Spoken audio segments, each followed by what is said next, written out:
मोठी बातमी आहे। जळगावात एका नराधमानं ई-केवायसीच्या नावाखाली महिलांकडे शरीर सुखाची मागणी केल्याचा धक्कादायक प्रकार समोर आलाय। कागदपत्र घरी येण्यासाठी येऊन गोकुळ चव्हाण नावाच्या व्यक्तीनं महिलेकडे शरीर सुखाची मागणी केली होती।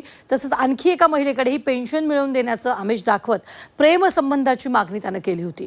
या प्रकरणी आता जळगाव पोलिसात गुन्हा दाखल करण्यात आलाय।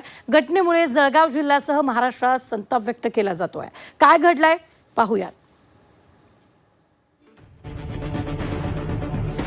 ई-केवायसीचा बहाणा, महिला निशाणा। नराधमाची महिलांकडे शरीर सुखाची मागणी। महिलांची छेड काढणाऱ्या गोकुळवर गुन्हा दाखल।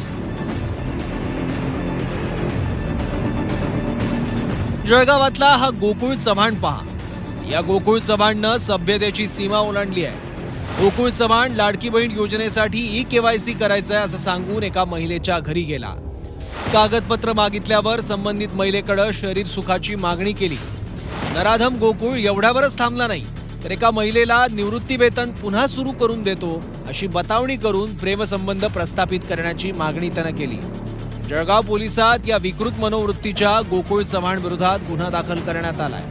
माहीत नाही तिथले जे आहेत पोलीस अधिकारी जे आहेत ते त्याची दखल घेतील आणि जर कुणी अशा रीतीचं जर मूर्खपणा केला असेल तर त्याच्यावर कारवाई होईल। या संदर्भात निश्चितच पोलीस गंभीर दखल घेतील। अशा प्रकारे जर परिस्थितीचा फायदा घेऊन काही लोक अशा वृत्तीनं त्या ठिकाणी वागणार असतील तर मला वाटतं पोलीस आणि सरकार त्यांना ठेचून काढल्याशिवाय राहणार नाही। लाडकी बहीण योजना ज्या खात्याकडून राबवली जाते त्या खात्याच्या प्रमुख महिला व बालविकास मंत्री आदिती तटकरे यांनी याची गंभीर दखल घेतली आहे। शासकीय अधिकाऱ्यांशिवाय लाडकी बहीण योजनेच्या केवायसीचे अधिकार कुणालाही नाहीत। या योजनेबाबत वेगवेगळे आमिष दाखवणाऱ्यांपासून सावध राहा असं आवाहन आदिती तटकरे यांनी केलंय।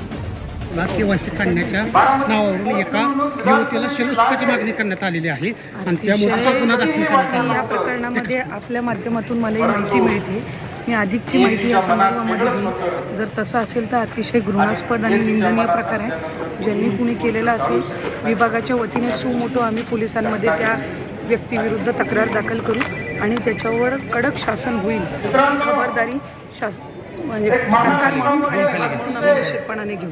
तून सर्व लाडक्या बहिणींना विनंती राहील, सूचना राहील की कुठल्याही लाडक्या बहिणीच्या योजनेच्या संदर्भामध्ये अशा पद्धतीच्या कुठल्याही आमिषाला किंवा अशा पद्धतीच्या कुठल्याही खोट्या अफवांवर आपण बळी पडू नये।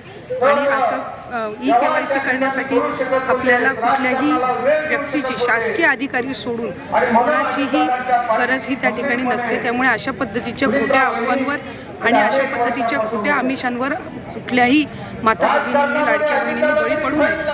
महिलांच्या अज्ञानाचा आणि असहाय्यतेचा गैरफायदा घेणारी वृत्ती समाजात मूळ धरू लागली आहे। गोकुळ चव्हाण सारख्या या वृत्तींना अद्दल घडेल अशी शिक्षा देण्याची मागणी होते। वाल्मिक जोशीसह ब्युरो रिपोर्ट, झी 24 तास, जळगाव।